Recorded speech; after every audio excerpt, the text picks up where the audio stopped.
Hello dear students, आज हम देखने वाले हैं टाइप्स ऑफ वायरसेस। ठीक है, लास्ट वीडियो में हमने देखा था मेलवेयर क्या होता है, उसके टाइप्स देखे थे। ठीक है, तो मेलवेयर का ही एक टाइप है वायरस, और आज हम देखने वाले हैं वायरस के टाइप्स।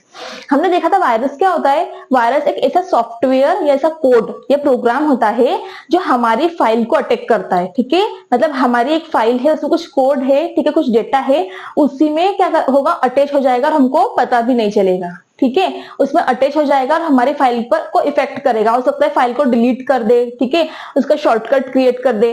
ठीक है, और वायरसेस कहाँ कहाँ से आते हैं। ठीक है, तो हमने ये भी देखा था कि कोई फाइल डाउनलोड कर ली, उसके साथ में कोई वायरस हमारे सिस्टम में आ गया, किसी वेबसाइट से आ गया। ठीक है, कोई इलीगल वेबसाइट से, अनऑथोराइज जो किसी सॉफ्टवेयर के थ्रू आ गया। ठीक है, तो ऑनलाइन ऑफलाइन किसी भी तरीके से यदि वायरस हमारे सिस्टम में अटैक करता है तो ये बहुत ही हार्मफुल है हमारे सिस्टम के लिए। हमने लास्ट वीडियो में डिस्कस किया था। ठीक है, आज हम देखने वाले हैं इसके टाइप्स।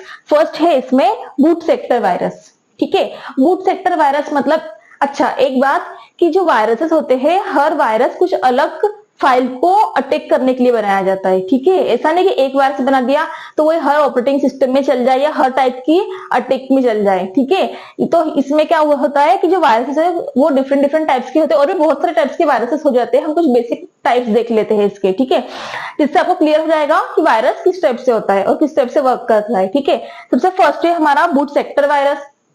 बूट सेक्टर वायरस नाम से क्लियर हो रहा है कि जब हमारी बूटिंग प्रोसेस होती है। बूटिंग प्रोसेस मींस क्या, कि सपोज मेरा सिस्टम अभी ऑफ है तो मेरा सारा डेटा कहां पर है, हार्ड डिस्क में। ठीक है, जैसे ही मैं सिस्टम में ऑन करती हूँ लैपटॉप या कंप्यूटर, तब क्या होता है कि जो स्क्रीन पर हमको कुछ चीजें दिखती है, कुछ सॉफ्टवेयर, तो तब क्या होता है कि जैसे वो स्क्रीन ओपन होती है तो हमारा जो हार्ड डिस्क से डेटा होता है वो कहाँ जाता है, रैम में, बूटिंग प्रोसेस के टाइम पर। ठीक है, तो बूटिंग प्रोसेस जब हो रही है हमारी, तब क्या होता है कि बूट हो नहीं पाती है प्रोसेस कभी कभी। ठीक है, हाफ ही हो जाती है। ठीक है, बफरिंग में चला जाता है हमारा, ठीक है, डेटा। उसके बाद में हम कब से ट्राई कर रहे हैं कि हमारा सिस्टम ऑन हो जाए तो ऑन नहीं हो पाता है। तो इसका मतलब ये है कि हमारे सिस्टम में बूट सेक्टर जो वायरस है वो अटैक कर चुका है। ठीक है, इसके बाद में आता है हमारा file infector virus. File infector मतलब नाम से क्लियर हो रहा है कि फाइल पर जो फाइल को इन्फेक्ट करेगा। ठीक है, अब फाइल को कैसे इन्फेक्ट कर सकता है। सपोज मेरी कोई फाइल है, उसने उसका शॉर्टकट क्रिएट कर दिया, मैं ओपन करना चाह रही हूँ तो फाइल ओपन ही नहीं हो रही है। ठीक है, तो ये क्या होगा, फाइल को जो अटैक करता है वो आएगा हमारा फाइल इन्फेक्टर वायरस। क्लियर है। उसके बाद में आएगा पॉलीमॉर्फिक वायरस। पॉलीमॉर्फिक वायरस मतलब ये जो वायरस होता है ये आइडेंटिटी ही चेंज कर देता है हमारी फाइल की, जिससे हमको समझ नहीं पड़ता है कि हमारी फाइल है। ठीक है, मतलब आइडेंटिटी चेंज कर देता है। इतना डेंजरस होता है क्योंकि ये आइडेंटिटी चेंज कर देता है, तो जो हमारा एंटीवायरस होता है ये भी इसको इजीली डिटेक्ट नहीं कर पाता है कि इस पर्टिकुलर फाइल में वायरस है। क्लियर है। इसके बाद में आता है हमारा मैक्रोवायरस। मैक्रोवायरस मीन्स ऐसा वायरस जो किसी पर्टिकुलर फाइल को, मतलब नॉर्मली जो हमारा वायरस होता है सिंपल लैंग्वेजेस में लिखा होता है। ठीक है, C++ में लिखा है, लेकिन जो हाई लेवल लैंग्वेजेस होती है उसके लिए उसमें कुछ पर्टिकुलर फाइल को अटैक करने के जो वायरस बनाया जाता है उसको बोलते हैं मैक्रोवायरस। ठीक है, उसके बाद में आता है स्टिल्थ वायरस। स्टिल्थ वायरस मतलब इसमें क्या होता है, ऐसा वायरस जो हमारा डेटा को चोरी करता है। ठीक है, चोरी करता है, उसमें कुछ अपडेट कर देता है, कभी कभी फाइल भी डिलीट कर देता है। ठीक है, तो इस टाइप का जो वायरस होता है वो होता है हमारा स्टिल्थ वायरस।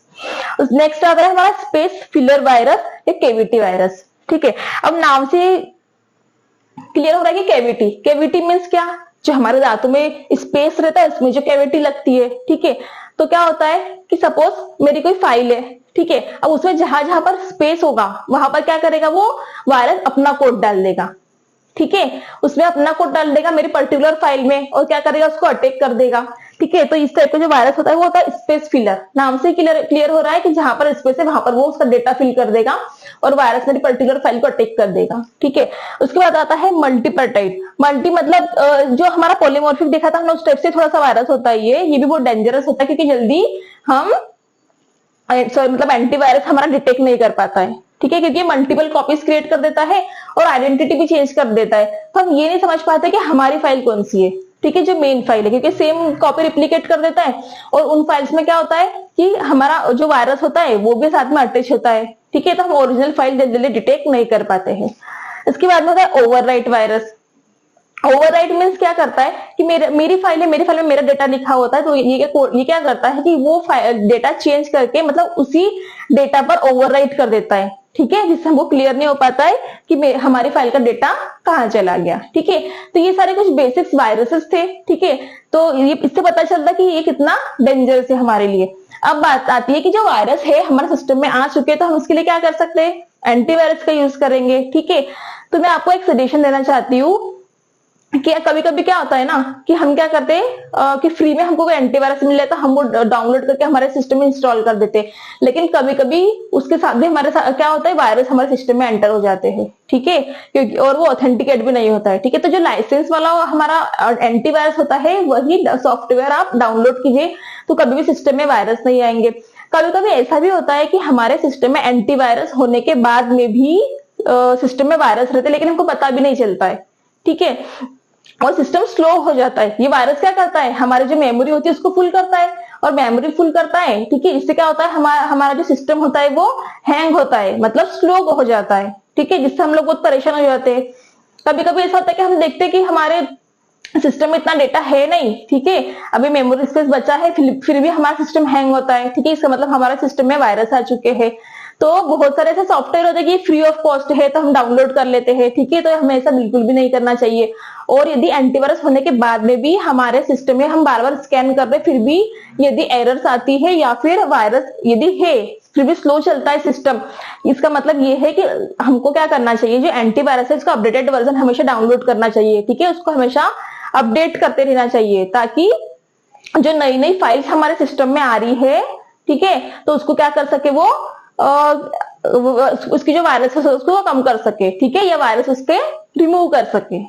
क्लियर है, तो ये हुआ सब वायरस और एंटीवायरस के बारे में। ठीक है, एंटीवायरस क्या होता है, एंटीवायरस में बहुत सारी लाइब्रेरीज होती है और कोड इनबिल्ट होता है। ठीक है, जिससे वो क्या करता है कि चेक करता है हमारी फाइल को, उसके पास जो डेटा रहता है उसको हमारी फाइल से चेक करता है। कभी उसको डेटा मिल गया, इसका मतलब ये है क्योंकि जो वायरस है, जो कोड होता है, उस टाइप से कोड उसमें बना होता है कि ये कोड हमारे सिस्टम में है, इससे यदि कोड मेरा मैच हो गया, इसका मतलब हमारे पर्टिकुलर फाइल में वायरस है। उस टाइप से वो हमारा वायरस डिटेक्ट कर लेता है और उसको स्कैन करके रिमूव कर देता है। क्लियर है, तो ये सारा इंफॉर्मेशन था हमारा वायरस और एंटीवायरस के बारे में। ठीक है, थैंक यू।